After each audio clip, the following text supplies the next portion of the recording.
This is All India Radio. In the program Spotlight, now we bring you a discussion on Himachal Pradesh Assembly election. The participants are Archana Full, political analyst, and Rajesh Lake, AIR correspondent. Today, electors in Himachal Pradesh enthusiastically participated in the festival of democracy by casting their votes in the state assembly elections. To know how the day went about, we have with us Miss Archana Phul. A warm welcome, Archana. Thank you. Archana, how would you give us in nutshell how the day went about in Himachal Pradesh elections today? The polling started at 8 o'clock in the morning and we could see long queues of people. Like they came out of their houses early in the morning and there was so much of enthusiasm in the voters. And we talk about the tribal areas and the distant areas of the state like Kinnaur, Lahol Spiti and Bharmor, or for that matter Chamba and some areas of Mandi. So people came out in large numbers before lunch only because they had to cover long distances on foot. So at one of the booths in Bharmor, like people had to walk for more than 10 kilometers. So we can see that there was a lot of enthusiasm among the people to cast their vote. And we have generally seen that in all the assembly elections in Himachal over the last 2-3 decades, people, they come out in large numbers and they treat the assembly elections as a festival of democracy. And they show a lot of interest in the issues, the debates and the discussions. So a lot of enthusiasm among people today. Okay, Archana, as the Jairam Thakur-led BJP government is hoping that voters will usher in a change in Rivas or the trend that, as they talk about, by bringing in 2-0 BJP administration. So how do you think this change in Rivas or trend is expected to take place? BJP has generally been talking about it in every election, I would say. Like in 2012 when Mr. Prem Kumar Dhumal was the chief minister, that time also BJP had launched this slogan Mission Repeat for BJP. And they had done very good development work and they fought on local state issues and BJP was limited to 26 seats then. They could not repeat. But this time what is happening is that Mr. Jairam Thakur is there as chief minister. 5 years of performance. And then what is dominating the scene in this assembly election is the national leadership and the national issues. Like if you see the BJP's manifesto, like they have talked about uniform civil code at the first point. And whereas the Congress party has totally gone to the people with local issues. And I think the local issues always matter more in any Himachal election. And that is why they weigh more on the minds of people when they cast their vote. Himachal is a small state and people have lots of local issues, personalized issues. And this time if you see that the BJP was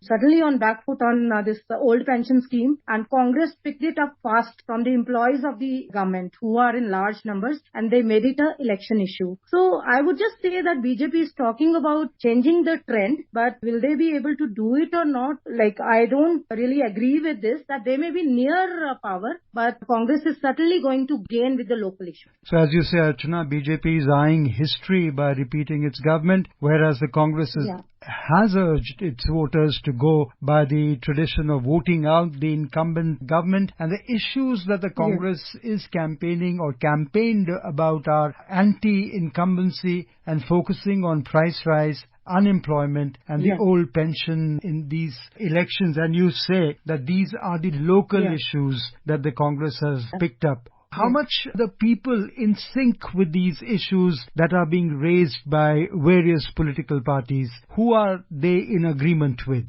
This old pension scheme, it is a big issue in Himachal, big election issue this time. Although it was discontinued in 2004. But this time the employees have really come out because the numbers are very large of the employees who are not getting the pension as per the old scheme. So this was one of the main issues which touched the employees, and we have more than 2 lakh employees in Himachal Pradesh.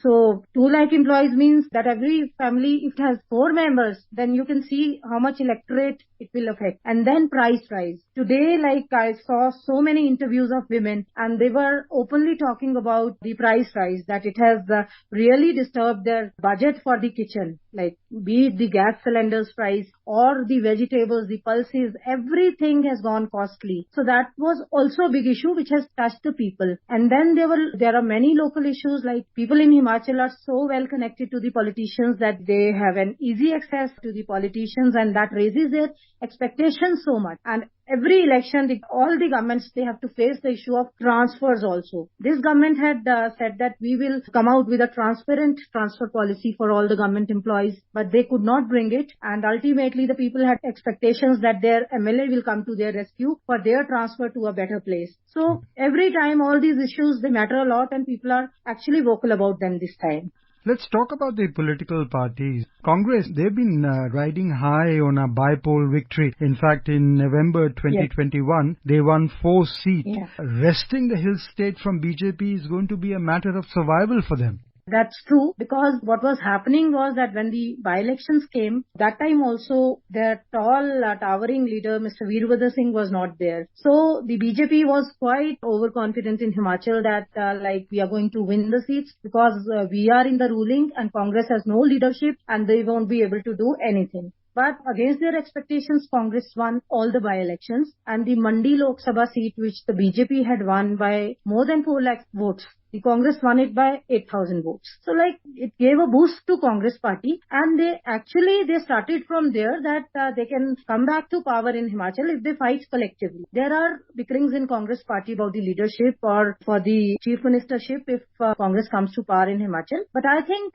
Congress used the energies of different leaders. Like we have Pratibha Singh as PCC chief, we have Sukhwinder Singh Sukhu as campaign committee chief, then we had leader of opposition Mukesh Agnihotri, Paul Singh Thakur is the senior most MLA who's fighting election to be elected 9th time. So all these leaders, they worked in their pockets of influence, and in a way I think they were able to mobilize the people into all those strategies which they were planning for the election. Okay, but the Congress has been plagued by infighting and the lack of campaigning by the star party politicians.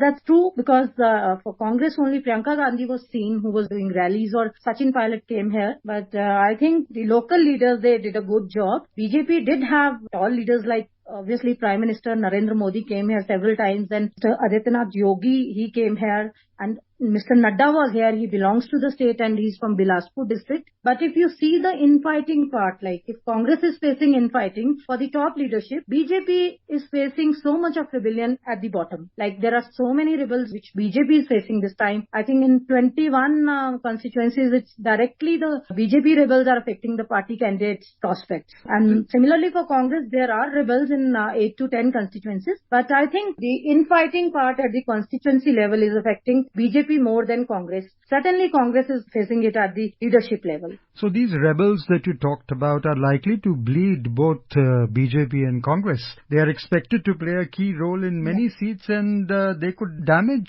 either of them. They could damage either of them, and if you see the BJP rebels, they are quite strong. Many places, they are very strong, and if they win, it's okay, but if they damage the prospects, then BJP candidates will lose the elections. And then the BJP changed the constituencies of 2 of its ministers. So that has affected 4 constituencies in all. Congress is facing rebellion, Congress is facing infighting for the top leadership, but BJP is facing so much of rebellion at the ground, despite the fact that Prime Minister Narendra Modi, he was directly involved in the election, and we even saw a viral video of Mr. Modi talking to rebel BJP candidate in Fatehpur Assembly constituency of Kangra district, and he was seen telling the Prime Minister that had he called him 2 days before, he could have thought of withdrawing. Let's look at the third party, Aam Aadmi Party. They have won the assembly elections in Punjab earlier this year, and they were looking to make inroads into the hill state this year. However, are they anywhere close in the pitch? I don't think so. The way they started for Himachal, they were really interested to come to Himachal after they got this thumping win in Punjab. But Himachal, they did not get good response. And one reason for that is that Aam Aadmi Party was trying to poach faces from BJP and Congress, the disgruntled leaders, or I would say the rebel leaders from BJP and Congress. But I don't think they could not find anyone who was a tall leader enough to give Aam Aadmi Party a footing in Himachal Pradesh. And for dearth of political faces, the Aam Aadmi Party did not get any response in Himachal, and they ultimately withdrew from the state. Okay.